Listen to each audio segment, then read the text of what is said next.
ओम श्री योग वासिष्ठ महारामायण निर्वाण प्रकरण 142वां सर्ग। स्वप्नादि जगत का तत्व ब्रह्म ही है। यह वर्णन करते हुए तत्व दृष्टि से जगत बीज कर्म के अभाव का साधन, इन सब का वर्णन इस सर्ग के अंतर्गत किया जाएगा। यानी जो महामुनि ने स्वप्न देखा है, उस स्वप्न का तत्व क्या है, सार क्या है। तो चाहे स्वप्न का सार निकालो, चाहे जागृत का सार निकालो, चाहे संपूर्ण सृष्टि का सार निकालो, सबका सार ब्रह्म ही प्राप्त होता है। और इस ब्रह्म में जो कल्पित जगत है, उस जगत को सत्य मानकर अविद्या के कारण जो लोग बंधनवान होते हैं, उनका कारण उनका कर्म कहा जाता है, और उस कर्म का कारण अविद्या कही जाती है। उसी का वर्णन इसके अंतर्गत किया जाएगा।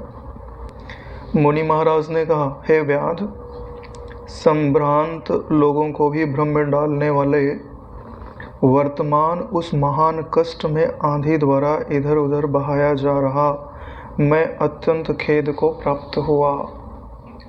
यानी जैसा कि हमको पता है कि जब वो पहले उस व्यक्ति के स्वप्न के अंदर प्रवेश किया था, तो वहाँ जल प्रलय हुई थी।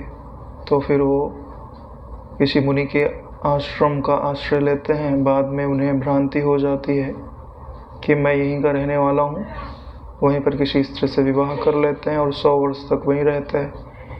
और फिर जो है किसी ब्रह्मज्ञानी महापुरुष उनके घर पधारते हैं, उनको भोजन आदि करा के जब वो उनको आत्मज्ञान की बात सुनाते हैं, तो उन्हें अपनी पूर्व की स्मृति आ जाती है कि मैं तो यहाँ काल्पनिक देह से आया हूँ, या अंतवाहक देह से मैं यहाँ पे आया हुआ हूँ।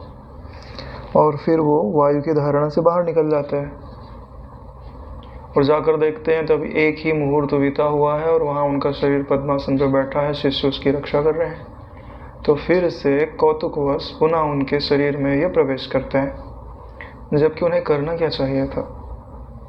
उन्हें करना ये चाहिए था कि बाहर निकल गए तो एक बार तो कौतुक तो तुम देख ही चुके हो, जल प्रलय दिखाई दिया तुमको और नवीन नवीन तुमको ज्ञान सुनाया गया है, तो उस ज्ञान को बार बार आवृत्ति करके समाधिस्थ होना चाहिए। लेकिन इच्छा क्या उपज रही है, फिर से जाके कौतुक देखूं। तो नारायण, ये जो तुम दृश्य रूपी कौतुक देखने के लिए इतने आतुर हो रहे हो, ये दृश्य किसी का सगा नहीं है। जैसे अग्नि जलाती है, पानी डुबोता है, पत्थर किसी को मारोगे तो चोट लगती है, ठीक वैसे ही है ये दृश्य। अगर इसके साथ ज़्यादा तदात्म करते गए तो वृत्ति स्थूल होती जाएगी। और वृत्ति जितना ही ज़्यादा स्थूल है, उतना ही ज़्यादा वह दुख की भागी होती है। जैसे देव योनि में दुख कम क्यों है, क्योंकि उनका शरीर स्थूल नहीं है। तुमको भी जितना था ना, इससे ज़्यादा दुख ये पत्थर आदि को होता है, पेड़ पौधों को होता है। क्यों? क्योंकि उनमें जड़ता और ज़्यादा है। जैसे जैसे जड़ता समाप्त होती जाती है, वैसे वैसे सुख बढ़ते जाता है, स्वतंत्रता बढ़ती जाती है। जैसे जैसे जड़ता बढ़ती जाती है, वैसे वैसे पराधीनता बढ़ती जाती है, दुख बंधन बढ़ते जाता है। इसके लिए जड़ता की निवृत्ति करनी चाहिए, और जड़ता की निवृत्ति आत्मज्ञान से होती है।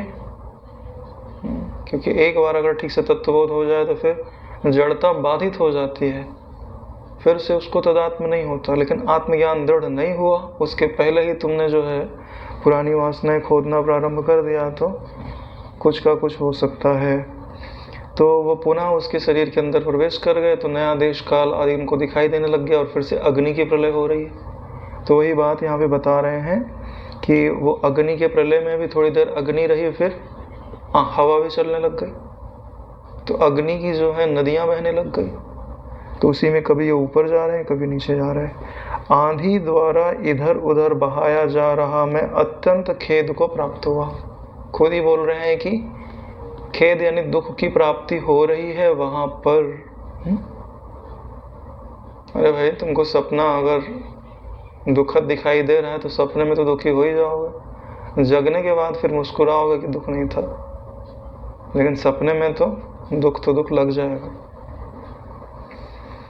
तदुपरांत खेद से मैंने सोचा कि दूसरे प्राणी के हृदय में निवास कर रहे मेरा यह स्वप्न है, इसलिए मैं व्यर्थ में दुह स्वप्न दुख क्यों देखूं। यानी उन्हें अभी अपने स्वरूप का याद तो है कि मैं तो यहाँ पे दूसरे के स्वप्न में आया हुआ हूँ, शरीर में आया हुआ हूँ, दूसरे प्राणी के हृदय में निवास कर रहे यह मेरा स्वप्न है। तो बोले जब ये दुखद है ना, तो इस स्वप्न को मैं क्यों देखूं, इससे जग क्यों ना जाऊं। यही बात तो मैं भी कई बार आग्रह करता हूं कि जब ये जगत तुमको अच्छा नहीं लग रहा है तो क्यों आंख फाड़ के देख रहे हो।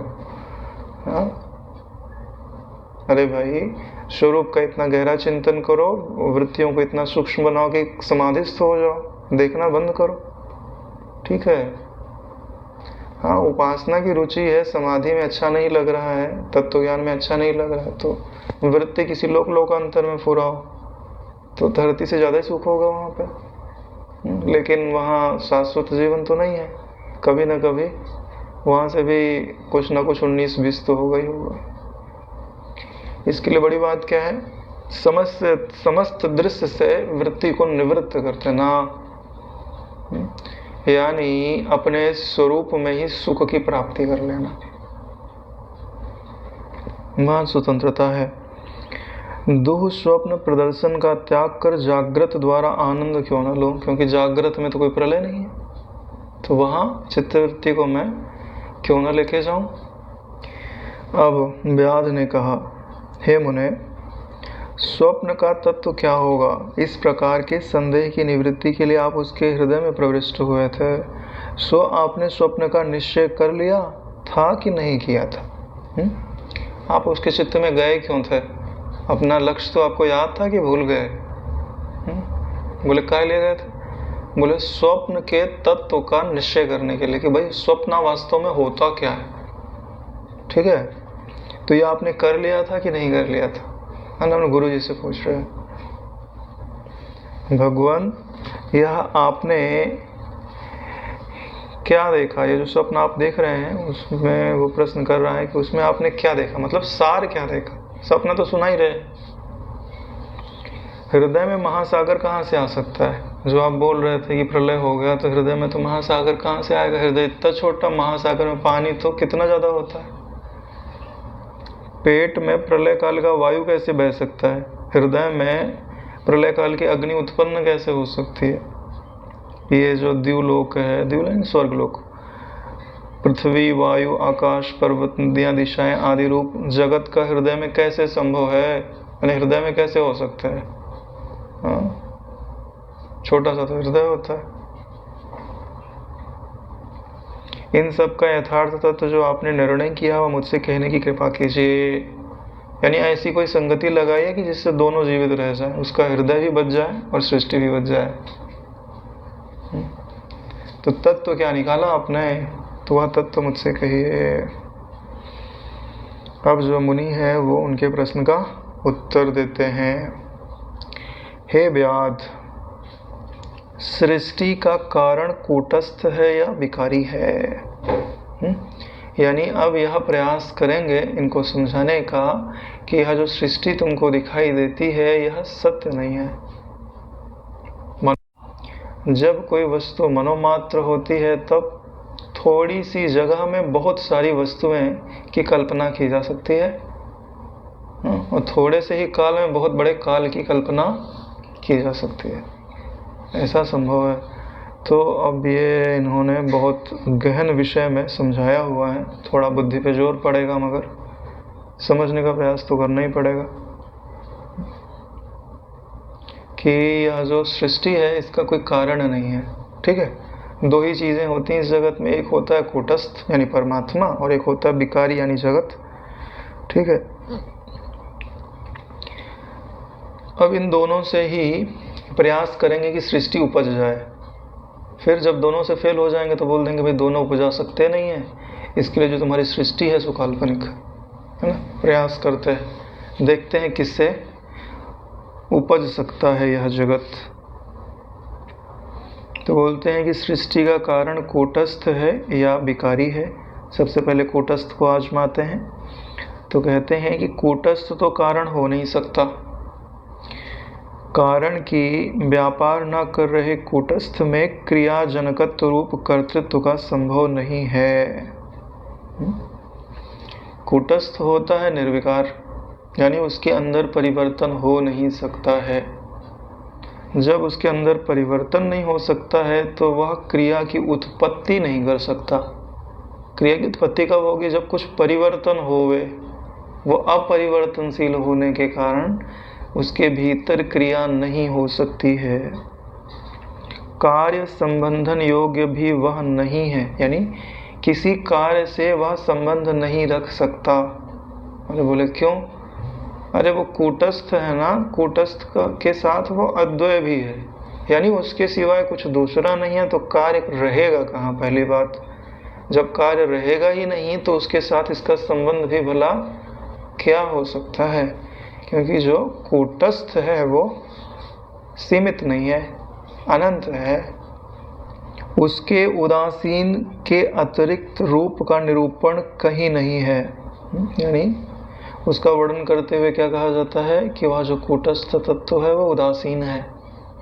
उदासीन मतलब किसी से कोई क्रिया नहीं करता, अपने आप में संतृप्त है, ऐसा ही वर्णन किया जाता है ना श्रुतियों में। और उसमें उदासीन अतिरिक्त स्वभाव की उत्पत्ति भी श्रुत या दृष्ट नहीं है, यानी कभी दिखाई या सुनाई नहीं देता कि उसने अपनी उदासीनता का त्याग कर दिया। अरे नारायण, जो दृग्मात्र तत्व है, जो तुम्हारे अंतःकरण की समस्त वृत्तियों को टुकुर टुकुर देख रहा है ना? कभी तुम बहुत रो रहे थे, चिल्ला रहे थे, कभी आंसू पोंछने आया तुम्हारा? हाँ? और तुम बहुत खुश थे, खूब सुख मिला था, पार्टी कर रहे थे, नाचने आए तुम्हारे साथ कभी? नहीं नारायण, वो ज्यों का त्यों वहीं बैठा है और वैसे ही देख रहा है। यही तो अनुभव है ना तुम्हारा। अरे ध्यान से देखो। हाँ, तो उदासीन वृत्ति का उसने कभी त्याग नहीं किया नारायण।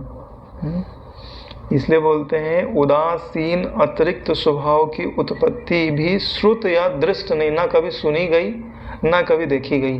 हाँ, मतलब इतना सत्संग सुना, योग वाशिष्ठ पढ़ा, दूसरे ग्रंथ पढ़े, समझे, गुरु जी के मुख से सुने, कभी सुना कि जो साक्षी तत्व है वो किसी के साथ आके नाच रहा था, ये किसी के साथ बैठ के रो रहा था? ना श्रुत है ना दृष्ट है, ना मेरे अनुभव में पाया जाता है ना दूसरे के अनुभव में पाया जाता है। अतएव उसका कारण होना तो किसी प्रकार संभव नहीं है। तो भैया साक्षी से इस दृश्य की उत्पत्ति तो होने से रही।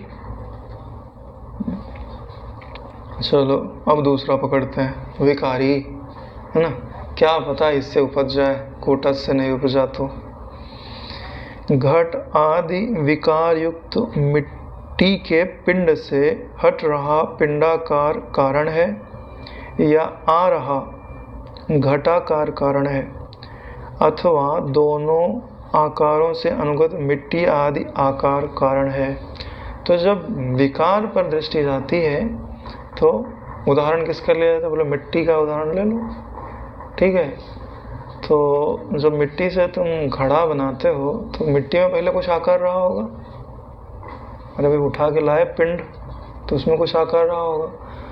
तो जब उसको तुमने गलाया उलाया और घड़े का आकार दे दिया, तो बोले तीन चीज़ें हैं, पहले पिंड का आकार है, फिर घड़े का आकार है और उन दोनों में मिट्टी है। तो बोले इन तीनों में से कारण क्या है? एक तो पिंडाकार, जो उसका पिंड का आकार है, क्या पता उसी ने घड़ा बना दिया हो। तो बोले ऐसा हो नहीं सकता। क्यों? क्योंकि वो अपने ही आकार की रक्षा नहीं कर पा रहा है, घड़े के आकार को बनाएगा कैसे? जो स्वयं की रक्षा नहीं कर सकता वो दूसरे का निर्माण नहीं कर सकता। तो बोले घड़े ने खुद ही अपनी आकृति बना ली हो, ऐसा भी हो सकता है? बोले नहीं। क्यों? क्योंकि घड़े ने अगर अपनी आकृति बना ली होती तो इसका मतलब घड़ा पहले से था। यानी पिता से पुत्र जन्मता है, पिता से पुनः पिता ही नहीं जन्मेगा। यानी तुम बोलो कि मेरा बेटा जन्मा और उसके रूप में मैं ही जन्मा, तो ऐसा संभव नहीं है। बोले चलो अब मिट्टी तो कारण होगी होगी। तो मिट्टी के बारे में क्या कहते हैं? दोनों आकारों से अनुगत मिट्टी आदि आकार कारण है। चलो, प्रथम तो कारण हो नहीं सकता, क्योंकि जो अपनी रक्षा करने में असमर्थ हो, कार्य काल में रह ना सके, कार्य के अर्थ हुए व्यापार का जो आधार न हो, उसके कारण होने की संभावना तक नहीं है। यानी पहले का निषेध कर दिया इन्होंने कि जो पिंड रूप में मिट्टी है वह तो घड़ा नहीं बना सकती है। दूसरा भी कारण नहीं हो सकता, क्योंकि घट से अन्य कार्य का निर्देश नहीं है, यानी घट से घट ही बन रहा है, अन्य कार्य तो है नहीं। अतः स्व में स्व कारणता का प्रसंग हो जाएगा, यानी कि कोई अपने आप का कारण नहीं हो सकता है। जैसे बोतल बोले मैंने खुद ही अपने आप को बना लिया, तो कोई मानेगा? तीसरा भी कारण नहीं हो सकता, यानी मिट्टी की बात बता रहे हैं कि तीसरा कारण क्यों नहीं हो सकता है, क्योंकि मिट्टी आदि रूप अनुगताकार को अक्रियाशील मानो तो कूटस्थता वश उसमें कारणता नहीं है। यानी जो मिट्टी है उसमें क्रिया नहीं होती है कि वो अपने आप घड़ा बन जाए, क्योंकि वो भी कूटस्थ सी पड़ी हुई है। या तो क्रिया मानो या तो क्रिया ना मानो। अगर क्रिया मानोगे, अभी बोले कि क्रिया नहीं है तो घड़ा नहीं बन सकता। अब दूसरा पक्ष लेते हैं, बोले क्या? बोले अगर मान लो उसके अंदर क्रिया हुई तो क्या होगा? बोले क्रिया हो रही मिट्टी में, अपने आप घड़ा बन रहा है, तो इससे क्या होना चाहिए कि चारों तरफ घड़े ही घड़े हो जाने चाहिए। अरे जब मिट्टी अपने आप घड़ा बना रही है तो कभी रुकेगी? तो वही बात बोल रहे आगे। क्रियाशील मानो तो घटों की अनंतता का प्रसंग प्राप्त हो जाएगा, यानी अनंत घटे या घड़े उससे बनते जाएंगे, अर्थात सदा घटोत्पत्ति होती रहेगी, क्योंकि मिट्टी आकार मात्र सदा अस्तित्व, यानी मिट्टी तो सदा है ही, तो घड़े तो बनाते ही रहेगी। कार्योत्पादन में समर्थ को सहकारी की आवश्यकता न होने से एक साथ सब कार्यों की प्राप्ति होगी। पिंड, घड़ा, कपाल, चूर्ण आदि युगपत प्राप्ति होगी। कि वो कार्य उत्पादन में समर्थ है, तो चलो घड़ा अकेले नहीं बना रही तो क्या बना रही है? बोले कहीं पिंड बना रही, कभी घड़ा बना रही, कभी कपाल बना रही, कभी चूर्ण। तो इन सब रूपों की तो अनंत रूप से प्राप्ति होनी चाहिए, एक श्रृंखला प्राप्त होनी चाहिए। बोले ऐसा नहीं होता है। अगर ऐसा बोला जाए कि भाई कोई सहकारी कारण है जिसके कारण ये मिट्टी से घड़ा बनाया जा रहा है, तो उसके लिए क्या कहा जाता है? अन्य सहकारी के संबंध की व्यवस्था से व्यवस्था हो जाएगी। ऐसा यदि कहो तो बताओ कि अन्य सहकारी का संबंध मिट्टी जन्य है या अन्य जन्य है? अगर ऐसा बोल दिया जाए कि एक सहकारी कारण है और वो जब लागू होता है तो घड़ा बनता है, जब लागू नहीं होता तो घड़ा नहीं बनता है, तब तो तुम्हारी सारी व्यवस्था की व्यवस्था हो जाएगी। लेकिन अब ये बताओ कि वो जो सहकारी है, कारण है, वो मिट्टी से उपजा है कि दूसरे किसी अन्य से उपजा है? यदि मिट्टी जन्य मानो तो घट के समान वह भी मिट्टी आकार मात्र से ही उसी समय उपपाद्य होगा। अगर मिट्टी से उपजा है तो मिट्टी ने जब उसको उपजाया तो वहाँ तो चालू हो जाएगा ना बनना। नहीं, मिट्टी तो उपजा ही नहीं सकती है, तो यानी मिट्टी से तो उपज नहीं सकता है। नहीं तो सहकारी कारण ही अनंत हो जाएंगे। समझ में आ रहा है? अगर अन्न से उपजेगा तो क्या हो जाएगा? फिर अन्न की बात समझाओ कि अन्न क्या है और उससे कैसे उपजा। अगर स्वयं से उपजा तो वो भी तो अनंत हो जाएगा। यही बात समझने की है। ऐसी स्थिति में जैसे मिट्टी आकार मात्र को कारण मानने पर घट आदि की उत्पत्ति युगवत होगी, यानी श्रृंखला से होती रहेगी, यह दोष दिया गया। सहकारी संबंध के भी मिट्टी आकार मात्र जन्म घट आदि की उत्पत्ति युगपत ही होगी, क्योंकि मिट्टी आकार मात्र जन्म सहकारी संबंध के सदा रहने से घट आदि की युगपति उत्पत्ति का प्रसंग ज्यों का त्यों ही रहा। यानी अगर सहकारी संबंध मान भी लेते हो तो भी तो इनकी जो श्रृंखला बन रही है वो कभी समाप्त होने वाली नहीं है। इसलिए सहकारी संबंध से कोई व्यवस्था न हुई। इसलिए तुम जो बोल रहे हो कि सहकारी कारण है कोई जो मिट्टी को नियंत्रित करता है कि कब घड़ा बनना है कब नहीं बनना है, तो ऐसा तो कुछ सिद्ध तुम कर नहीं पा रहे हो। यदि अन्य सहकारी संबंध मिट्टी से भिन्न से जन्य है तो मिट्टी भिन्न भी समर्थस्य कालक्षेप आयोगः, इस न्याय से युगपत सर्व कार्यजनक है, इसलिए प्रस्तुत सहकारी संबंध को भी उसने अपनी उत्पत्ति के बाद ही पैदा किया। अतः घटादि की युगपत उत्पत्ति प्रसक्ति ज्यों की त्यों ही रही। यहाँ पे एक न्याय बताया जा रहा है, वो क्या है? समर्थस्य कालक्षेप योगः। इसका अर्थ होता है कि जो समर्थ होता है ना, उसको रोकने वाला कोई नहीं होता है। यानी मिट्टी समर्थ है सहकारी चीज को उपजाने में, या कोई दूसरी वस्तु समर्थ है वो सहकारी कारण को उपजाने में, तो दोनों ही अपने उत्पादन की क्षमता को रोकने वाले नहीं है, क्योंकि दोनों ही समर्थ हैं। क्योंकि समर्थता तुम्हें तो दे रहे हो कि मिट्टी समर्थ है या दूसरा अन्य कारण समर्थ है, तो इनकी जो श्रृंखला चलेगी वस्तुओं को उत्पन्न करने की, वो कभी समाप्त नहीं होगी। तो यानी कि तुम्हारी जो प्रसक्ति है या जो तुम्हारी कहने का तात्पर्य है, वो तो पहले का बना ही रहा है। नहीं, ये जो जगत की उत्पत्ति है इसको तुम समझा नहीं पा रहे हो। यदि कहो कि मिट्टी से भिन्न भी अन्य सहकारी संबंध को उत्पन्न करने के लिए सहकारी विशेष की अपेक्षा करता है, ऐसी स्थिति में अन्य सहकारी संबंध कदाचित कभी होने वाला ही होगा, अतः वह व्यवस्थापक हो सकेगा। तब वे मिट्टी से भिन्न में सहकारी विशेष संबंध जिससे उत्पादी है, उससे वह समर्थ से कालक्षेप होगा, इस न्याय से उसकी उत्पत्ति के बाद ही पैदा किया गया।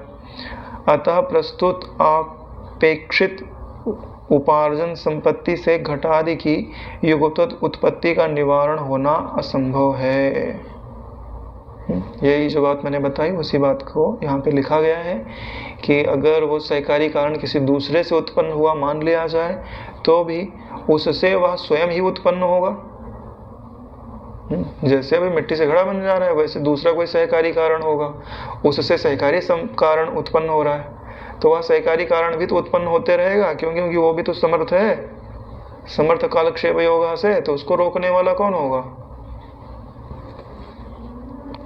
पिंड, कपाल, घट, चूर्ण आदि बहुत से कार्य उत्पादन में समर्थ मिट्टी आदि आकार के किसी एक कार्य की जनकता में कोई विनिगमक नहीं है। यानी एक कार्य को बनाने के लिए ये सब मिल करके बना रहे हैं, तो ऐसा विनिगमन नहीं हो रहा है, यानी सिद्ध नहीं हो रहा है, क्योंकि कोई एक व्यवस्थापक होना चाहिए जो इन सब की व्यवस्था करता हो। क्योंकि ये जितनी भी चीज़ें गिनाई गई हैं ना, ये स्वयं तो घड़ा नहीं बना सकते, ना पिंड बना सकता है, ना कपाल बना सकता है, ना घट तो स्वयं बना ही नहीं सकता है, ना मिट्टी का चूरा घड़ा बना सकता है। सहकारी संबंध की विनिगमकता का खंडन तो हो ही चुका, नहीं सहकारी संबंध कोई नहीं है, इसलिए सब कार्यों की युगपत प्रसक्ति होगी। इसलिए जितने भी कार्य हैं ये सब अनंत रूप से उत्पादित हो जाने चाहिए, लेकिन ऐसा दिखाई नहीं देता है। यदि इसके परिहार के लिए एक कार्योत्पत्ति को दूसरी कार्योत्पत्ति में प्रतिबंधक मानो, तो परस्पर प्रतिबंधता से कुछ भी उत्पन्न नहीं होगा। इससे सर्ग आदि निष्कारण यह पक्ष ही अवशिष्ट रहा। यदि ये बोलते हैं कि चलो एक घड़ा उपज गया, अब वो दूसरे घड़े को उपजने नहीं देगा, तब तो बिल्कुल ही नहीं उपजेगा ना नारायण। एक उपज गया तो दूसरे को उपजने नहीं देगा, तो बोले इससे तो सृष्टि नहीं उपजेगी, तो यह पक्ष तुम्हारा सही नहीं है। तो कुल मिला के जिस सृष्टि को तुम देख रहे हो, इसका कूटस्थ कारण नहीं हो सकता और विकारी कारण भी नहीं हो सकता। इसके लिए यह जो सृष्टि है वह निष्कारण है, इसका कोई कारण नहीं है, और जिसका कोई कारण नहीं होता वह वस्तु कल्पित कही जाती है या भ्रांति मात्र कही जाती है। अतः सर्ग शब्द और अर्थ सर्वथा है ही नहीं, यह तत्व निर्णीत हुआ। यानी सर्ग यानी सृष्टि, ना उसका शब्द है ना उसका अर्थ है। शब्द जो है मुख में होता है और अर्थ जो है उसका जो ज्ञान होता है हृदय में होता है, वस्तु बाहर दिखाई देती है। ज्ञान तो है हृदय में, ठीक है, मुंह में शब्द भी हो सकता है लेकिन बाहर वस्तु नहीं है। अरे इसी को तो भ्रांति बोलते हैं। भ्रांति में शब्द भी तो रहता है मुंह में और उसका ज्ञान भी रहता है हृदय में, लेकिन वस्तु नहीं रहती है, उसी को तो भ्रांति बोलते हैं। यहाँ पे कहते हैं कि सर्ग शब्द और अर्थ वास्तव में है ही नहीं। तो प्रश्न उपजता है कि इस लोक में तो सर्ग शब्द और अर्थ प्रसिद्ध हैं, इसका क्या उत्तर हो सकता है? तो कहते हैं कि ये सर्ग शब्द और अर्थ परमात्मा में यथार्थ रूप से अज्ञात होकर ही प्रसिद्ध है। अर्थात अज्ञात परमात्मा रूप ही सर्ग शब्द और अर्थ है। यानी जब आपने अपने स्वरूप को नहीं जाना, ईश्वर के स्वरूप को नहीं जाना, तभी सृष्टि का शब्द और अर्थ दोनों भासते हैं, सत्य भासते हैं। परमात्मा को जान लिया तो नहीं भासते हैं। यानी इनकी प्रसिद्धि कब तक है? जब तक स्वरूप को नहीं जाना तब तक है। स्वरूप को जान लिया तो सांप बाधित है ना, रस्सी रस्सी है।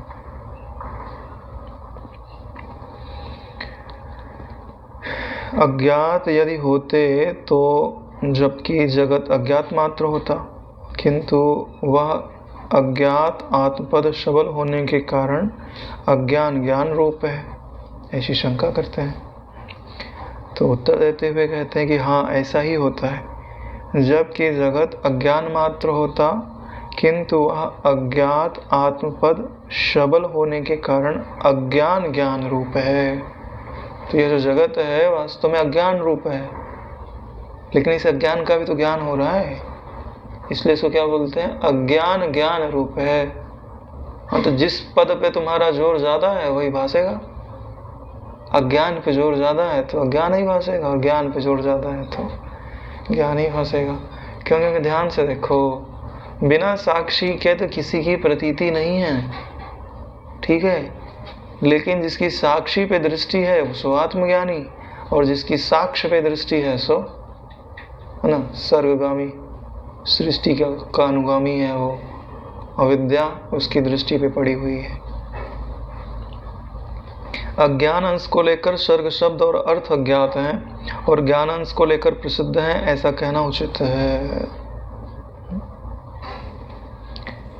आगे कहते हैं कि हे सौम्य, जिस स्वप्न आदि जगत के यथार्थ रूप को तुम जानना चाहते हो, उसके यथार्थ रूप से समझ में आ जाने पर, अज्ञान की निवृत्ति हो जाने पर, परम सिद्धांत रूप परम पवित्र ब्रह्म रूप पद में आरूढ़ होकर मैं यह सर्ग शब्द अर्थ है ही नहीं यह वाक्य कहता हूँ।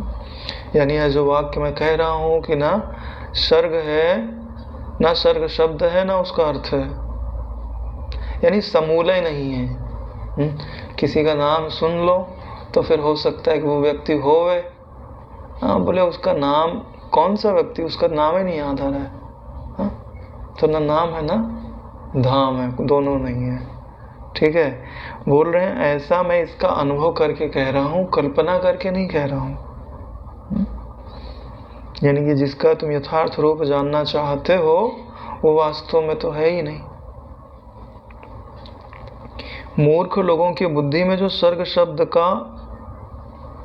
शब्द और अर्थ का अस्तित्वबद्ध मूल्य है, यानी भली भांति स्थित है और उनको पकड़े हुए है, उसका किसी प्रकार भी संभव न होने से मुझे पता नहीं है।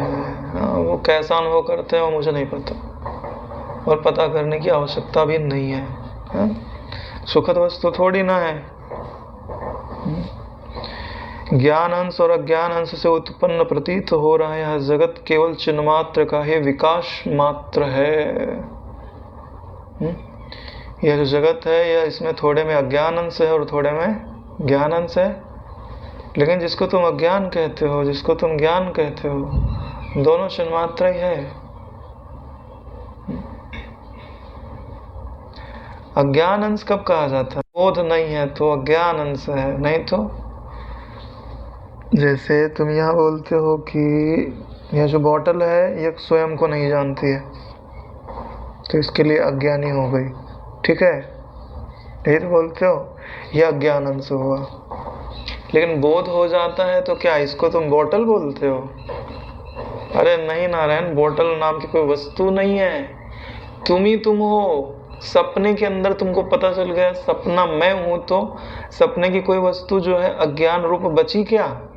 वो वस्तु ही नहीं है, तुम ही तुम, यानी ज्ञान रूप ही हो, तो उसको चिन्ह मात्र बोलते हैं, है ना। बात पकड़ में आ गई ना? बड़ी कमाल की बात। फिर वह ज्ञान रूप कुछ नहीं बचा। जैसे बोलते हैं ना, हाथ क्या स्वयं को जानता है क्या? बोले नहीं जानता, बोले ये अज्ञान रूप है। ऐसा कोई दृष्टांत वहां जीवित नहीं रहता है, तो समझाने के लिए बोला जाता, तुम्हारे सिवाय किसी का अस्तित्व नहीं है। ये जो देवलोक आदि होते हैं वहां इन चीजों का प्रमाण दे दिया जाता है। ये जो हाथ बोलते हैं ना, ये अपने आप को नहीं जानता है, बोले वहां जानता है। तुम हाथ से बोलोगे तुमको कहाँ पीड़ा है, कहाँ परेशानी है, बता देगा, बोले यहाँ पे दुख रहा है, यहाँ पे कुछ प्रॉब्लम आ रही है। यानी इसका भी अभिमानी पैदा हो सकता है। तुम जिसका भी कल्पना करो उसका अभिमानी, ये बोतल का अभिमानी खड़ा हो जाएगा। पूछोगे जैसे कपड़े से ढक दिया गया, बोले बोतल का अभिमानी देवता प्रकट हो, बोले कितना पानी हो, बता देगा इतना पानी है। किसने भरा? बोले हम इसने भरा। क्यों? सब जगह चेतन तत्व है। तो हाँ, इसीलिए बोल रहा हूं ना कि ये जो अज्ञान अंश बोला जा रहा है, ये अज्ञान काल में बोला जाता है। ज्ञान काल में सब ज्ञान ही ज्ञान है, कुछ अज्ञान नाम की कोई वस्तु नहीं रहती। अरे पृथ्वी जिसको तुम जड़ जड़ बोलते हो, इसके भी तो अभिमानी देवता है ना। धरती माता नहीं बोलते, चेतन है नारायण, वो जड़ नहीं है।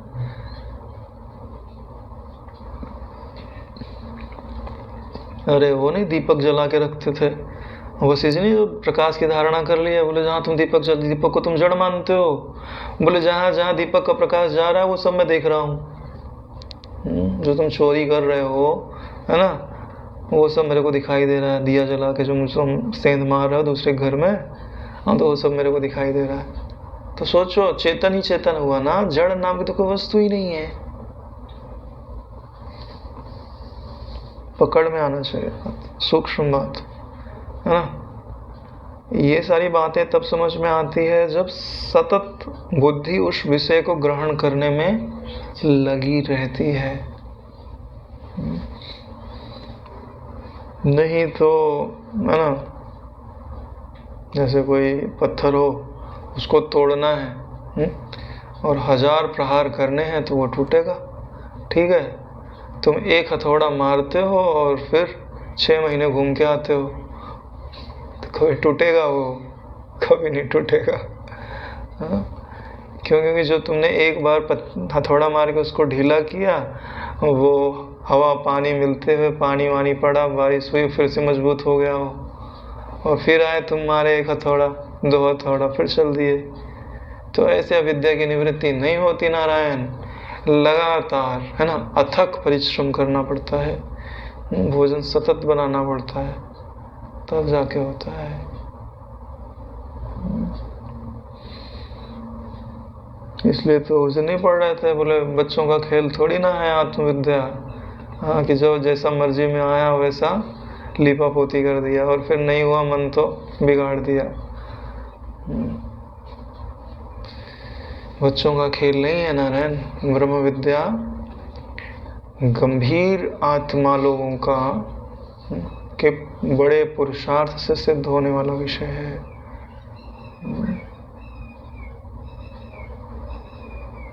ये तो गुरुजनों की कृपा है जो आप पढ़ पा रहे हो, समझ पा रहे हो, नहीं तो कुछ पल्ले नहीं पड़ता, है ना। तुम अभी वेदांत पढ़ने चले जाओ, कुछ भी पल्ले नहीं पड़ेगा, कहाँ चालू कर रहे, कहाँ पे खत्म कर रहे। क्यों? अरे भाई, जले हुए दिए से दिया जलता है।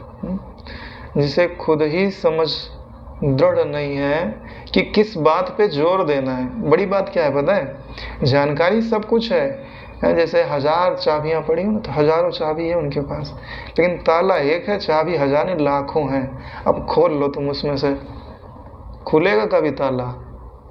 हार जाएगा आदमी, जबकि चाबी लाखों पड़ी है।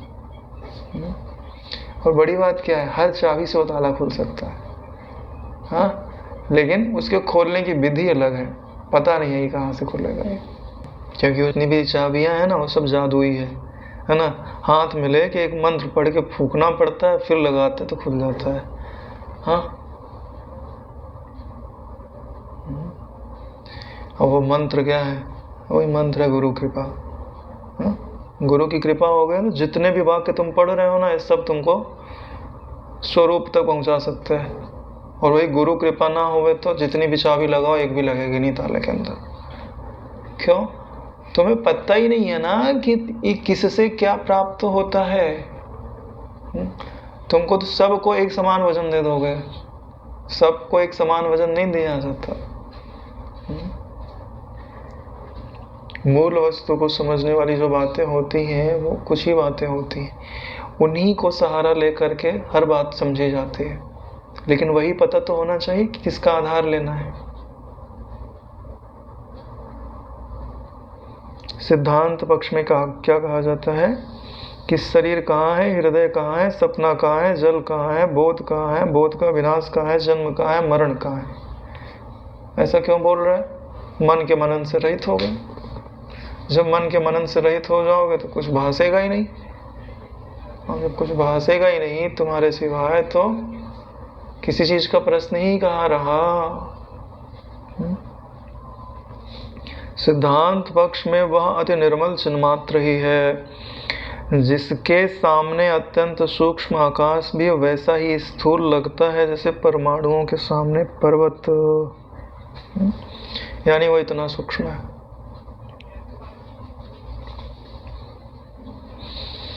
वह चिदाकाश चिन्मात्र स्वभावतः आकाश रूप अपने शरीर का कुछ विचार से जो चिंतन करता है उस आकाश को ही जगत रूप से जानता है। यानी यहाँ जो चिदाकाश चिन्मात्र तत्व है वो अपने स्वभाव जैसा ही चिंतन करता है वैसा ही अपने आप को जगत रूप से जानता है। ये जो पूरा तुमको अनुभव में नहीं आ रहा है, तुम्हारे चिंतन के कारण ही तो आ रहा है। चलो तुम ऐसा नहीं समझते, तुम्हारे मन के कारण ही तो आ रहा है। तुम्हारा मन ना होवे तो ना जगत ना तुम, है ना। अरे काल्पनिक वाले, वास्तविक में तो रहोगे, है ना। तो वही बात बताई जा रही है। जैसे स्वप्न में एकमात्र चित्त का ही नगर रूप से भान होता है, वैसे ही जागृत में जो नगर आदि हैं उनका भी वैसे ही भान होता है। आत्मा आकाश में शांत अखंड अभान इस चिन्मात्र का ही जगत रूप से भान होता है। जो जगत अपने को अनुभव में आ रहा है वह अखंड चिन्मात्र तत्व ही है, ज्ञान तत्व ही तो है। हर चीजें यहाँ ज्ञान की बनी हुई है। नारायण एक काम करो, आकृति दे दो परमात्मा को और जो सार बचे खुद रख लो, है ना। यही तो करते हैं। बोले मेरी माता का ख्याल तुम रखना, मेरे पिता का ख्याल तुम रखना, मेरे दुकान का ख्याल तुम रखना। अब हम तुम्हारा हम ख्याल रख लेंगे। यानी जो वास्तविक स्वरूप है परमात्मा का उसमें शांत हो गए और जितनी जिम्मेदारी थी सब परमात्मा। यानी आकृति तुम संभालो और विश्रांति हम संभालते हैं। हरि हरि हरि हरि हरि। वो परमात्मा इसमें राजी है, नाराज नहीं है। वो तो सबका बोझ उठाने को राजी है, लेकिन हम ही हैं जो ट्रेन के अंदर बैठ के भी सामान अपने सिर पे रखे। हाँ, सच्चाई तो यही है ना। आदत पड़ गई है नारायण, चाह के भी नहीं छूटता है। चिंता करने से कुछ हल हो जाता है क्या? कुछ हल नहीं होता। फिर भी चिंता मन जानबूझ के करता है, हाँ, तुमको परेशान करने के लिए। वो बताता है कि तुम मुझे मित्र मानते हो, लेकिन मैं मित्र नहीं हूँ तुम्हारा, शत्रु से भी बढ़ के हूँ। ये जो मन है ना तुम्हारा, शत्रु से भी बढ़ के है। अरे भाई, जिस वस्तु का चिंतन करने से दुख होता है ना, जानबूझ के उसी को याद करता है। तुम मना भी करो ना भाई इस बात को याद मत कर, बड़ा दुख होता है, फिर भी वही बात याद करेगा वो। बता रहा है कि आपको मुझे ज्यादा छूट नहीं देनी चाहिए थी, नहीं तो मैं तुम्हारे ही अंग काटूंगा। माया के बारे में यही तो कहा जाता है, जो जाकी सेवा करे, हाँ, ताको फिर वो खाए, उसी को फिर वो खाती है। अब बोलते हैं इसका दृष्टांत क्या है, बोले जैसे आंख में तिमिर रोग हो जाता है तो आकाश में तो प्रकाश है लेकिन बालों का गोला गोला सा दिखाई देता है, वैसे ही चिद्रूप दृष्टि में अज्ञान रूप तिमिर पर ही जगत का भान होता है, यह जगत का सत्य रूप से भान होता है। क्योंकि अभी हमको जब तक प्रारब्ध है तब तक जगत तो दिखेगा ही दिखेगा, है ना। इसके लिए हमारी दृष्टि में तो ना भान है, ना प्रातिभाषिक जगत है, ना व्यवहारिक जगत है, ना भूताकाश है, केवल निराकार अनादि अनंत चिदाकाश ही है। इस वाक्य का साक्षात्कार हो रहा है कि नहीं हो रहा है? हमारी दृष्टि में ये जो जगत वगत है ना, ये सब कुछ नहीं है क्या? बोले निराकार अनादि अनंत चिदाकाशी है। अनुभव में नहीं आ रहा है तो प्रश्न कर सकते हैं, मगर सोच समझ के करिएगा। हाँ, कहीं ऐसा ना हो कि भोजन सामने रखा हो और आप खा ही ना रहे हो, तो उसके लिए कोई कुछ नहीं कर सकता। नारायण, सोने की खान पे बैठ के अगर हम आंख बंद कर लें और बोलें कि हमको तो सोना दिखाई नहीं दे रहा है, तो कहाँ से दिखाई देगा? आंख में घुस जाएगा तुम्हारे, आंख खोलोगे तब तो दिखेगा। ऐसे ही आत्म वस्तु विचार करोगे तब तो पता चलेगी। विचार रूपी नेत्र बंद किए रहो और सोने की खान पे घूमते रहो और बोलो कि हमको सोना नहीं मिला, तो कभी नहीं मिलेगा तुमको। जिस तरीके से तुम चल रहे हो ना, तो कभी नहीं मिलेगा। जिस कारण से केवल त्रिपुटी रहित शुद्ध दृष्टा का ही बिना किसी कारण के नगर आदि के रूप से स्वप्न में भान होता है, यह स्वप्न में निर्णय किया गया है। उस कारण से जागृत में भी कारण के अभाव का पहले उपादन किया गया है। अतः जागृत में भी न दृष्टा है न दर्शन है, यानी दृष्टा आदि त्रिपुटी है ही नहीं। यानी स्वप्न के अंदर जो हमको त्रिपुटी का अनुभव होता है वह सत्य नहीं है। अरे तीनों तुम ही थे ना। अरे स्वप्न का दृष्टा, स्वप्न की वस्तुएं और स्वप्न का उन वस्तुओं का दर्शन, तीनों तुम ही हो। अरे भाई बंधु को मिला के तुम सपना देखने जाते हो, क्या अकेले ही रहते हो? तो नारायण, जब तुम सपने के दर्शन में अकेले हो तो तुम जागृत के दर्शन में भी अकेले हो। समझाओ अपने आप को। कमजोर हृदय इस बात को अपने आप को समझा नहीं सकते। बहुत पुण्य होता है, बहुत बल होता है, बहुत बड़ी धारणा कमाई होती है, तब इस बात पे विश्वास होना प्रारंभ होता है। नहीं तो नहीं होता। सुन लेगा इस कान से, दूसरे कान से, छो मंत्र। क्यों? अरे नारायण, जो 100 ग्राम नहीं उठा सकता वो 20 किलो 25 किलो कैसे उठाएगा? और ये जो तो आत्मज्ञान की बात है 100 किलो की है। 100 किलो से कम वजन नहीं है इसका। इसलिए बोलते हैं ना, आत्मज्ञान की बात बड़ी भारी होती है। बोलते नहीं, बड़ी भारी बात बोल रहे हैं आप, गंभीर बात बोल रहे हैं। 100 किलो वजन है इसका। साधारण बुद्धि से नहीं उठती नारायण, बड़ी बलवान बुद्धि चाहिए। समझ रहे बात को? अरे पूरे जगत के होने पने को नकारना है, कोई है ही नहीं मेरे सिवाय, कोई नहीं है, तो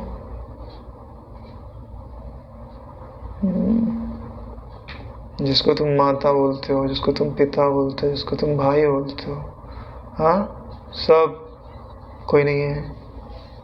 तुम्हारा जन्म ही नहीं है। जो तुम अभी तो बचपन से अनुभव किए हुए हो ना, 1 साल का था, 2 साल का था, यहाँ गया पढ़ने के लिए, ये सब कुछ नहीं है, वो तुम्हारा नहीं था, किसी और का था। अरे यही है बात भाई। अब वो एक पल में तो गए उसके शरीर के अंदर, और वहाँ अपन को 16 साल का हूँ ऐसा अनुभव में होने लग गया। वही मेरे माता है, वही मेरे पिता है।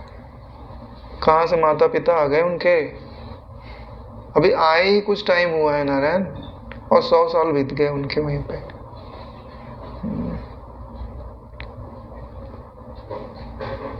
मैंने किसी से पूछा, मैंने बोला कि इस जगत में तुम कहाँ से आए? तो बोल रहे हैं कि माँ के पेट से आए, फिर माँ के पेट में पिता के शरीर से आए, फिर पिता के शरीर में फिर वो अन्न से आए, अन्न में बोले सूर्य और चंद्रमा की रश्मियों से आए। बोले उसके पहले कहीं बुढ़ा होकर मर गया होऊंगा, वहाँ से फिर चंद्रमा में गया होऊंगा, चंद्रमा की किरणों में। तो बोले फिर तो वही परंपरा चालू हो गई, तुमने उत्तर कहाँ दिया? उत्तर दिया क्या? अरे तो गोल गोल घुमाया, तुमने उत्तर कहाँ दिया नारायण? ये जो तुम उत्तर दे रहे हो तो उत्तर ही नहीं है, ये तो सर्किल है एक। तुम कहाँ से आए कभी उत्तर प्राप्त नहीं होगा नारायण इसमें से। इसका ठीक है, ठीक उत्तर क्या है? उत्तर देने की जरूरत नहीं, दृष्टांत देने की जरूरत है। क्या? और मेरे को ये बताओ कि सपने के अंदर जो हम जाते हैं ना, वहां कहाँ से जन्म होता है? कौन सी माँ के पेट से जन्मते हो सपने के अंदर, या कौन से पिता के शरीर से जन्मते हो तुम, है ना? सपने के अंदर कहाँ जन्मते हो? फिर भी सपने के अंदर शरीर होता है, लेना देना माता पिता दिखते हैं कि नहीं दिखते हैं? कहाँ से आता है? जहां से सपने में आते हो ना, वहीं से जागृत में भी आते हो। ये बात स्वीकार कर लो नारायण। बहुत बड़ा बल चाहिए, लेकिन कमाया जा सकता है। ये दृष्टि आ गई ना नारायण, तत्व ज्ञानी होने से तुमको कोई नहीं रोक सकता। अगर ये दृष्टि नहीं आई तो ब्रह्म ज्ञान की खाली कल्पना ही करो। सच्ची बात बता रहे। अगर तुमको यह नहीं लगता है कि यह जागृत मेरा सपना है, एकदम बिल्कुल, और रोज नया सपना आता है, और जब चाहूं मैं इससे जग सकता हूं, जब तक इतना तुमको अपने ऊपर कॉन्फिडेंस नहीं है, तब तो नारायण ब्रह्म विद्या भी, है ना, हवा के झोंके की तरह है, कभी इधर कभी उधर, कभी इधर कभी उधर, हाथ में नहीं। दिख तो रही है सामने, मगर ऐसे नहीं। बच्चे खेलते हैं, बोले पकड़ लेगा तो तेरा है। अब बच्चे की ताकत कितनी तुम्हारे आगे नोट दिखाते हैं और वो पकड़ने जाते, इधर घुमा देते, इधर ऊपर नीचे, ऐसे। हाँ, ब्रह्म विद्या दिख तो रही मगर तुम्हारे हाथ में नहीं है। और नारायण, अगर आप लोग योग वासिष्ठ में नहीं आते तो यह इतनी सूक्ष्म बात शायद पकड़ में अभी तो नहीं आती। हाँ, और हमको भी नहीं आती। ऐसी बात नहीं कि हम बड़े 30 मार खाए ना। आप लोगों का साथ है, योग वासिष्ठ का साथ है, विचार है, तो पकड़ में आ रही है। हमारे कारण आपको आ रही है, आपके कारण हमको आ रही है। हाँ, तो इसीलिए तो बोला जा रहा है। उसे नहीं बोल रहे थे गुरु भाइयों के साथ बैठ के चर्चा करोगे तो ब्रह्म विद्या हजम होगी, पचेगी, नहीं तो पचने वाली नहीं है ना, फलीभूत नहीं होगा।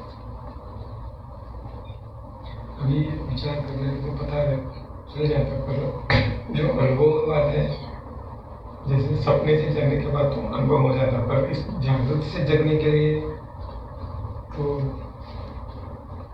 नहीं हो रहा ना। अनुभव नहीं होगा। इसके लिए आत्मविचार करते हुए चित्त को विश्रांत करने का प्रयास करना चाहिए। इसलिए बोलते हैं कि ध्यान का अभ्यास करना चाहिए। ध्यान में जो अद्वैत स्थिति है, आनंद रूप अद्वैत स्थिति है, वह तुम्हारा जगना है। वहाँ कोई दृश्य नहीं है। एक तरह से बोले तो सुसुप्ति अपना जगना है, और दृश्य का दिखना सोना है। यानी आँख का खुलना ये सोना है, और आँख का बंद होना ये जगना है। ज्ञान में उल्टा होता है, लेकिन वहाँ सुसुप्ति नहीं है। सुसुप्ति सा है, सुसुप्त सा है, मगर सुसुप्त नहीं है, परम जागृत। तो जो आंख बंद करके ब्रह्म विचार में निमग्न हो, अद्वैत स्थिति में बैठा है, वो जगा हुआ है। और जो आंख फाड़ फाड़ के अविचार से जगत में दौड़ रहा है सो सोया हुआ है, इतना ही है। आँख बंद करके वो विचार कर रहा है, ठीक है, पर वो घटना घट नहीं रही है। घटना ऐसी घटना है, मतलब उसको ध्यान किया नहीं, ध्यान घट जाता है, वो घटना भी स्थिति तक भी समय लगेगा। कोई बात नहीं, 100% ना सही, 2-4-10% तो है ही। स्थिति में मतलब जैसे नींद करना नहीं पड़ता, नींद घट जाता है, उसी तरह ध्यान करते करते कभी घट जाए, घट जाएगा। ये है ना शरणागत रहो। लेकिन नींद कब आती है? अरे आदमी बिस्तर बिछा लेता है, लेट जाता है ना? उसके अनुकूल वातावरण बनाएगा तो नींद आती है, अच्छी नींद आती है। ऐसे ही जो वातावरण है वो तो बनाई है, फिर तो घटना घटेगी। जैसे किसी को आम का फल खाना हो, वो मरुस्थल में बैठा रहे तो आम का फल मिलेगा? अरे कम से कम आम के पेड़ के नीचे बैठो जिसमें आम का फल लगा हुआ हो। हाँ, फिर हवा बहेगी, एक आध दिन गिर जाएगा, पका हुआ खाने को मिल जाएगा। के पेड़ के नीचे तो बैठना पड़ेगा ना नारायण। हाँ, तो बबूल के पेड़ के नीचे बैठोगे थोड़ी ना आम गिरेगा।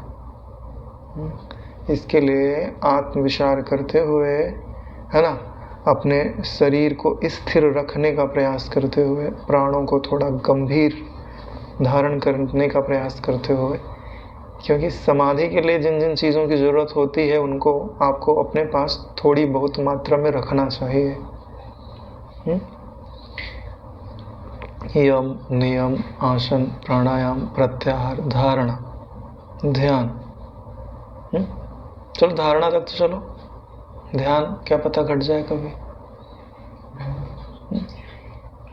लेकिन आपने अगर इतना भी नहीं किया तो इसका मतलब है आप किसी बबूल के पेड़ के नीचे बैठे हो, आम के पेड़ के नीचे नहीं गए। जब आम के पेड़ के नीचे नहीं जाओगे तो कभी फल नहीं गिरेगा। हाँ, तो बबूल के कांटे गिरेंगे ऊपर से। या मरुस्थल में बैठे रहोगे तो बबूल में जो थोड़ी बहुत छाया मिलती है ना, छोटे छोटे पत्ते होते हैं उसके, वो भी नहीं मिलेगा।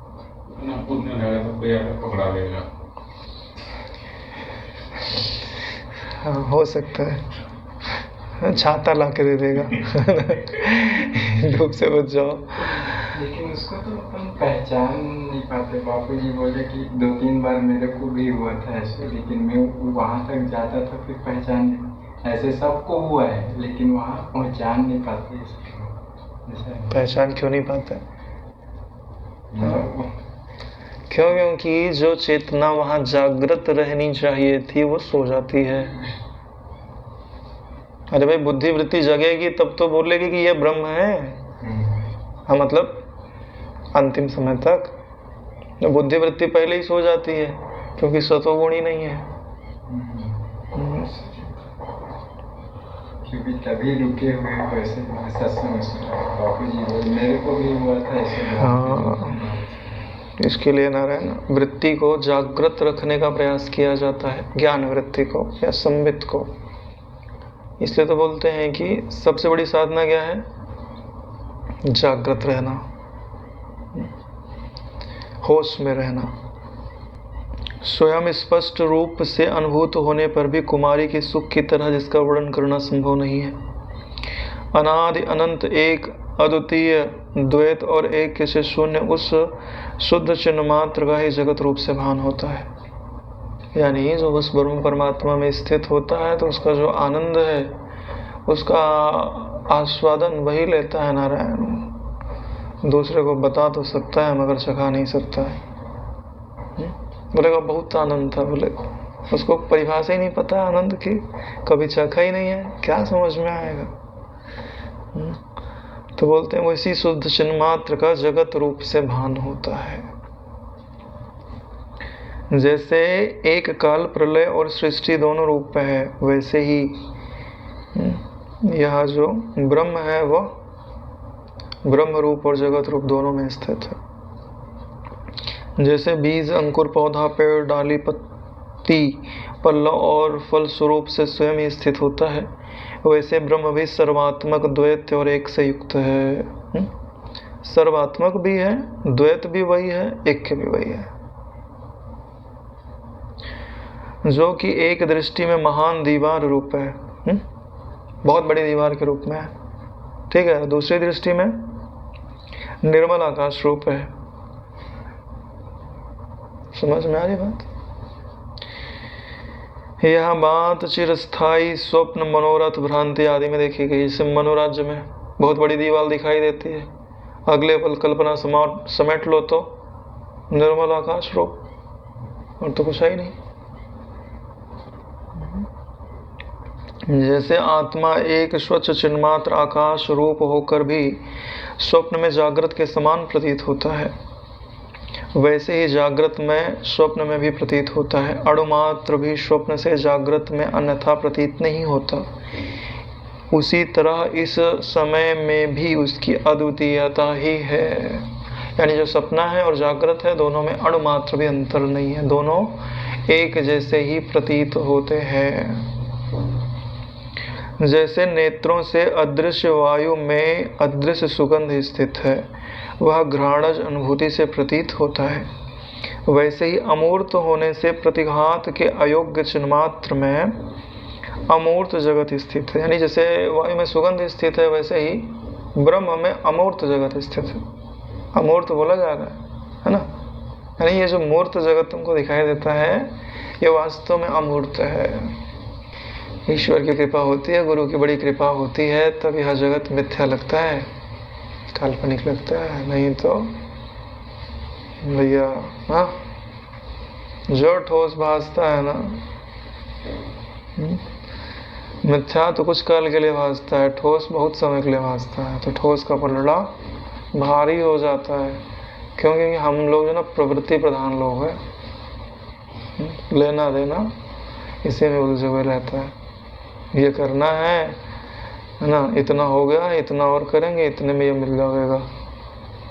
तो इसमें क्या जगत का मिथ्यात्व तो निश्चित होता है या सत्यता निश्चित होती है?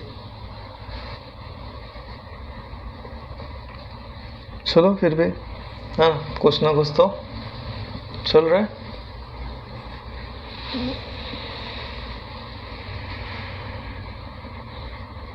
सुषुप्ति और प्रलय का अनुभव करने वाले पुरुष द्वारा अदृश्य भी जगत अन्य पुरुषों की दृष्टि से दृश्य ही है। जिसको ज्ञान हो गया है उसकी दृष्टि में जगत अदृश्य है, और जिसको अज्ञान है उसकी दृष्टि में यह अदृश्य जगत भी दृश्य रूप है, कंठोस दिखाई देता है। मन द्वारा मनन का त्याग कर यदि देखा जाए तो कहीं पर न जगत है, न था और न आगे होगा। समस्त मनन का यानी मनोव्यापार का त्याग कर देने पर तो तुम वस्तुतः निरामय सन्मात्र हो जाओगे। लो उपाय बता दिया गया। क्या बोल रहे हैं? मनन का त्याग कर दो तो जो शेष रहता है वही क्या है? सन्मात्र वस्तु है, निरामय है, वही तुम हो नारायण। ठीक है, बाहर भीतर सर्वत्र अनंत आत्म रूप से निरंतर स्थित हो।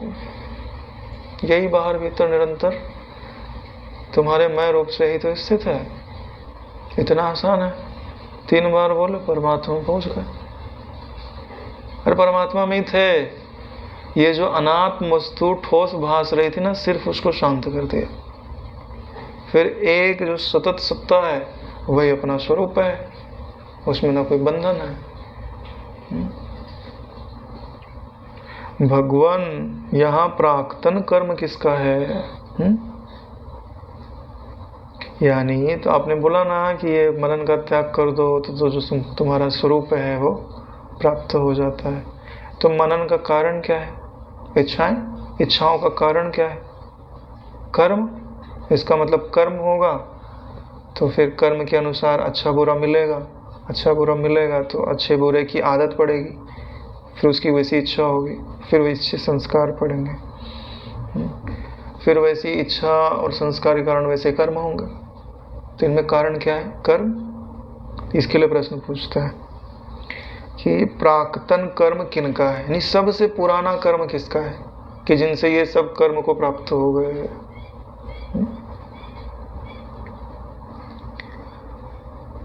और किनका नहीं है, यानी कौन मुक्त हो गए। जिसका नहीं होगा वो मुक्त हो जाएंगे, जिनका होगा सो फंसे रहेंगे।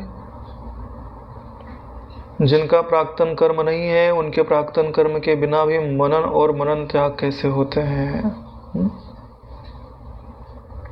यानी कि जिनका प्राक्तन कर्म नहीं है उनका मनन शांत हो जाता है, जिनके प्राक्तन कर्म है उनका मनन चालू रहता है।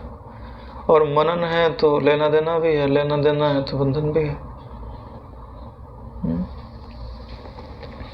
ये जो ब्रह्मा है, शनक शनकादि हैं, कपिल आदि जो स्वयंभू सृष्टि के आदि में स्वयं भाषित होते हैं, वे ज्ञान मात्र देह वाले हैं, उनके जन्म और कर्म नहीं होते। भगवान ने बोला ना, जन्म कर्म समय दिव्यम यो माम वेत्ति तत्वतः, है ना। भगवान के जन्म और कर्म दिव्य होते। दिव्य मतलब ज्ञान रूप होते। ज्ञान ही तो दिव्यता है, और कोई दिव्यता होती है क्या? उन महात्माओं का न संसार है, न द्वैत है, न विविध प्रकार की कल्पनाएं हैं। विशुद्ध ज्ञान रूप देह वाले वे आत्मा होने के कारण ही सर्वात्मा है, सदा ज्यों के त्यों बने रहते हैं। क्योंकि ज्ञान कभी परिवर्तित नहीं होता है, शुद्ध ज्ञान नहीं परिवर्तित होता। वो उसी को मैं जानते हैं, इसलिए वो बदलते नहीं हैं। तो इसलिए ना उनका जन्म है ना उनके कर्म है। ठीक है, देखो कर्म के लिए जन्म होना जरूरी है। जिसका जन्म नहीं होगा हाँ उसका कर्म हो सकता है क्या? तो अपने को जन्म जान लो ना, कर्म खत्म हो जाए।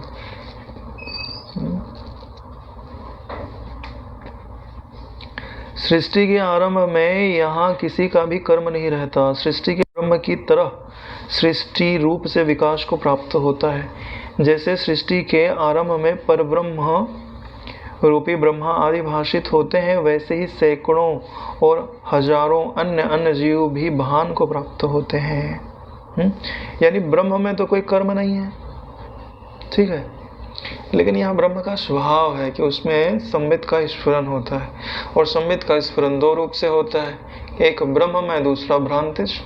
और जो ब्रह्ममय है उनका कोई प्राक्तन कर्म नहीं है, और जो भ्रांतिज है उनका कुछ न कुछ प्राक्तन कर्म होता है। और बोले प्राक्तन कर्म क्यों होता है? क्योंकि अविद्या है, और अविद्या के कारण ये जो प्राक्तन कर्म है यह क्यों है, यह प्रश्न मत पूछो। ज्यादा पूछोगे तो क्या बोलेंगे? बोले है ही नहीं। बोले हमको दिखाई दे, बोले पहले ज्ञान पालो। जब ज्ञान पालोगे तो मैं बोलोगे कि नहीं थे। ये तो अज्ञानी को समझाने के लिए बताया जाता है ना। ये सारी बातें आपको पढ़ाई जा रही, ज्ञानवान को थोड़ी पढ़ाई जाती है, ज्ञानवान को थोड़ी समझाई जाती है।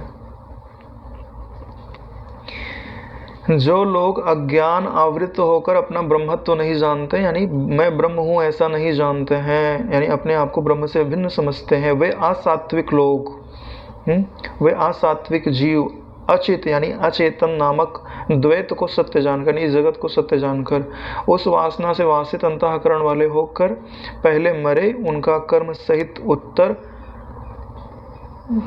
सहित जन्म उत्तर काल में दिखाई देता है। क्योंकि अज्ञान है, अज्ञान के कारण कुछ न कुछ कर्म करते हैं, फिर मृत्यु को प्राप्त होते हैं। तो उन कर्म के अनुसार जो फल प्राप्त होता है वो नए जन्म का कारण होता है। क्योंकि स्वयं ही अचेतन देहात्म रूप होकर परमार्थ वस्तु को भूलकर अवस्तु को अपनाया है। क्योंकि ऐसा करने में वो स्वयं ही कारण है, अपने वास्तविक स्वरूप को भूल गए हैं, और जो वो नहीं है उसको वो मैं मान रहे हैं। और जिसको मैं मान रहे हैं वो कोई सुखद वस्तु नहीं है, दुखद है। फिर भी नारायण छूट नहीं रही है। क्यों? पहले वस्तु को उन्होंने पकड़ा, फिर वस्तु ने उनको ही पकड़ लिया ना। यही तो हो रहा है। अब तो हम छोड़ना चाहते हैं मगर वस्तु कहाँ छूट रही है? क्यों? क्योंकि कर्जे में आ गए। धन कमाओ तो तुम छोड़ सकते हो, कर्जा कमाओ तो छोड़ नहीं सकते। जिन महापुरुषों को बोध रूप महान आत्मा में ब्रह्म से भेद का कदापि बोध नहीं हुआ, यानी ज्ञान हो गया है, कर्म बंधन रूप दोष से रहित वे ब्रह्मा विष्णु आदि हैं। सर्वात्म रूप संबित की स्वच्छता स्वाभाविक है, सर्वात्म ब्रह्म स्वभाव में ही स्थित है, वह कहीं मलिन उपाधि में स्वयं अपना जीववत भान देखता है। यानी ये जो ब्रह्मादिक हैं ये तो नित्य मुक्त हैं, लेकिन जहाँ जो संबित है वो मलिन है, वह जीव भाव को अपने भीतर देखती है। जहाँ पर उसे अपने जीवत्व का भान होता है वहाँ विद्या रहती है, और वहीं पर आत्मा अपने यथा स्थित स्वरूप को संसार नाम से धारण करता है। यानी ज्ञानी जिसको आत्मा समझता है वही अज्ञानी उसी को जगत जानता है। काल पाकर स्वयं ही अपने असली स्वरूप को जानकर स्वयं स्वरूपस्थ ब्रह्म ही हो जाता है। यानी कि समय पाकर जब उसको सद्गुरु की प्राप्ति होती है, विचार करता है तो समझ लेता है। जैसे द्रव रूप होने से जल अपने अंदर आवर्त रूपता को प्राप्त होता है, वैसे ब्रह्म भी चित्त होने से सर्ग रूपता को प्राप्त होता है, क्योंकि ब्रह्म का सर्ग स्वभाव है। यानी यह जो सृष्टि आपको दिखाई देती है ब्रह्म का स्वभाव है, तो यह इसमें क्यों है यह प्रश्न नहीं पूछना चाहिए। यह सर्ग ब्रह्म का भान है, यानी ब्रह्म जो अनुभव में आता है वह सर्ग रूप से अनुभव में आता है। ना स्वप्न है ना जागरण है, मनन से रहित हो तो ना सपना रहेगा ना जगना रहेगा। किसकी कौन सर्गता है, कौन किस प्रकार से और कितने कर्म ही हैं। वास्तव में कर्म है ही नहीं, ना अविद्या है ना सृष्टि बुद्धि है, किंतु स्वसंकल्पवश यह असत ही यों प्रथित यानी कथित होता है या कहा जाता है। कुछ है नहीं, अज्ञानवश ये सारी चीजें कही जाती हैं। सर्वशक्तिमान सत्य संकल्प होने के कारण ब्रह्म ही सृष्टि भूत स्वरूप कर्म जन्म ऐसी कल्पनाएं करता हुआ स्वयं ही कल्पित पदार्थ के रूप से भाषित होता है। यानी जो कल्पित पदार्थ तुमको भाषित हो रहे हैं, कर्म के रूप में हो, वासना के रूप में हो, उनके रूप में ब्रह्म ही भाषित होता है। सृष्टि के आरंभ में किसी जीव के कर्म का संभव ही नहीं है, क्योंकि सृष्टि के आरंभ में केवल ब्रह्म ही रहता है। पीछे अविद्या की स्थिति में कल्पना के बाद चिद रूप वह जीव देह आदि द्वारा स्वकर्म को स्वयं निष्पन्न कर उसका फल भोगता है। यानी कि अविद्या के कारण ही कर्म दिखाई देते हैं और कर्म के अनुसार उसको फल की प्राप्ति होती है। भला बताइए तो सही जलावर्त यानी जल के भंवर का क्या शरीर है और क्या कर्म है, क्योंकि उसकी जो आकृति दिखाई दे रही है वो भी सत्य नहीं, हर पल बदल रही है। जैसे भंवर केवल जल ही है, वैसे ही जगत केवल ब्रह्म ही है। आदि में शुद्ध देखे गए मनुष्यों का प्राक्तन कर्म नहीं होता है, वैसे ही सृष्टि के आदि में शुद्ध सात्विक शरीर में चिन्मात्र स्वरूप वाले जीवों के कर्म नहीं रहते हैं। यानी कर्म शाश्वत नहीं है नारायण, ठीक है। अविद्या के कारण तुम में कर्म दिखाई देते हैं, वो स्वीकार मत करो।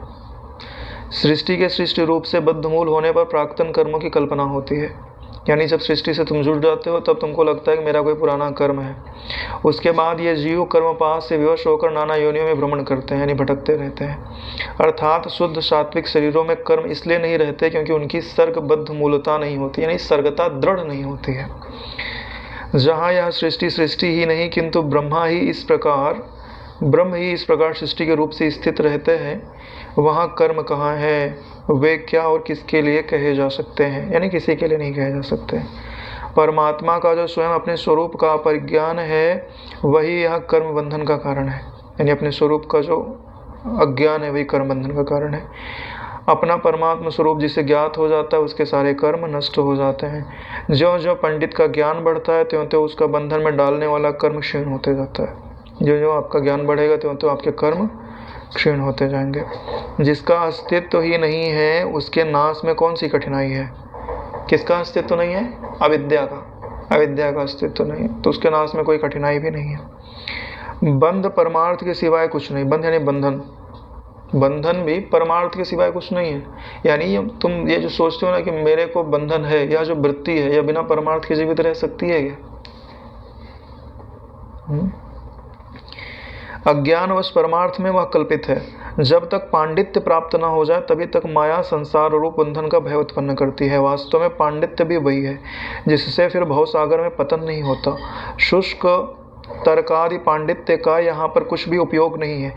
इसलिए निरंतर निर्मल ज्ञान से परिपूर्ण पांडित्य के लिए श्रवण मनन आदि प्रयत्न करना चाहिए। इसके सिवाय दूसरे उपाय से आपका संसार भय कदापि शांत नहीं होगा। इसके लिए क्या उपाय है कि जो आत्मविद्या है उसको श्रवण करो, मनन करो, निधिध्यासन करो, हर वृत्ति में उसी ज्ञान का निश्चय का प्रवाह करते रहो। यहीं पर 142वां सर्ग समाप्त होता है। ओम सहनावतु सहनौ भुनक्तु सह वीर्यं करवावहि तेजस्विनावधीतमस्तु मा विद्विषावहि। ओम शांति शांति शांति। श्री सद्गुरुदेव भगवान की जय।